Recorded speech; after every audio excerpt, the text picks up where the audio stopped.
खालापूर नगरपंचायतीच्या मुख्याधिकारी कोमल कराळे यांनी 81 वर्षीय ज्येष्ठ समाजसेविका बेबीताई मनोरमा साळवी यांची माफी मागत झालेल्या प्रकाराबद्दल दिलगिरी व्यक्त केली। त्यानंतर 9 जुलैपासून सुरू होणारे उपोषण मागे घेण्यात आले। आदिवासी व सर्वसामान्य नागरिकांच्या पिण्याच्या पाण्याचा प्रश्न, शंकर मंदिराजवळील विहिरीची साफसफाई आणि इतर प्रलंबित प्रश्नांबाबत बेबीताई साळवी यांनी मुख्याधिकाऱ्यांची भेट घेतली होती। त्यावेळी अपमानास्पद वागणूक मिळाल्याचा आरोप करत ग्रामस्थांनी कारवाईची मागणी केली होती। मात्र कारवाई न झाल्याने उपोषणाचा इशारा देण्यात आला होता।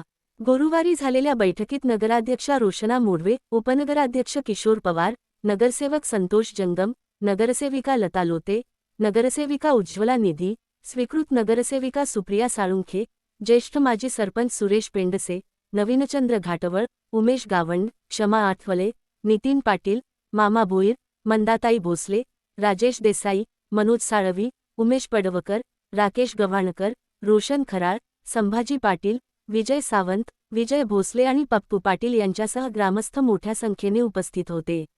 मुख्याधिकारी कोमल कराळे यांनी माफी मागून प्रलंबित प्रश्नांवर लेखी उत्तर देण्याचे आश्वासन दिल्यानंतर वातावरण निवळले आणि उपोषण मागे घेण्यात आले।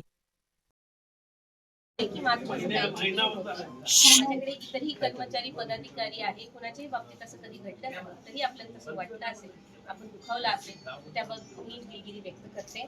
आपण उपोषण सोडावं अशी विनंती करते।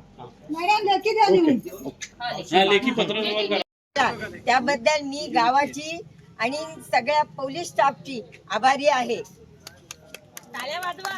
ग्रामस्थ बहुसंख्येने इथे जमलेले आहेत, कारण मी उपोषणाचं जिकडे तिकडे पत्र लिहिली होती आणि मी स्वतः जाऊन भेटले होते। माननीय तटकरे साहेब, माननीय प्रशांत ठाकूर साहेब आणि माझ्या इथले स्थानिक आमदार महेंद्रजी चोरवे यांची मी ऋणी आहे, आभारी आहे। यांनी अशीच वेळोवेळी मला साथ द्यावी। मी एक इथली गावाची सदस्य म्हणून हाक मारीन तेव्हा त्यांनी मला साथ द्यावी, हीच माझी कळकळीची विनंती आहे आणि माझं उपोषण संपलं असं मी जाहीर करते। दरवेळेस याच्यामध्ये म्हणजे जे लोक आंदोलन आहे, जन आंदोलन आहे, त्यात तुम्ही सहभाग घेता, त्यामुळे अशी वागणूक मिळाली। तर आंदोलन करणं किंवा आपल्या भावना व्यक्त करणं हे नागरिकाचा अधिकार आहे आणि तो लोकशाहीमध्ये सगळ्यांना आहे।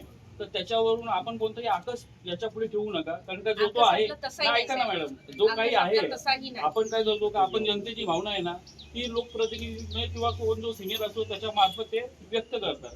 फक्त आमची जी शोकांतिका अशी आहे की आम्ही जेवढे निवेदन दिले, जे काही पत्र दिले, त्याच्यावर लेखी उत्तर एक पण आलेलं नाही। म्हणजे आज 2025 पासून 24 पासून जो काही पत्रव्यवहार आम्ही केलाय, म्हणजे नागरिकाच्या म्हणजे एवढ्या मोठ्या जनसमूहाला नगरपंचायत मध्ये रुपयाची पण किंमत नाही, रुपयाची नाही, 4 आण्याची पण किंमत नाही। ऐका ना, पण त्याच्यावर जर मुद्देसूद उत्तर आम्हाला भेटला, ऐका ना, मुद्देसूद जर रिप्लाय आला, एखाद्या अधिकाऱ्याच्या ह्याच्यात गेला आपला पत्र, तर एक पहिला मुद्दा क्रमांक 1 हे मी देऊ शकत नाही, मुद्दा क्रमांक 2 काहीतरी हे द्यायला पाहिजे नाही, रिप्लाय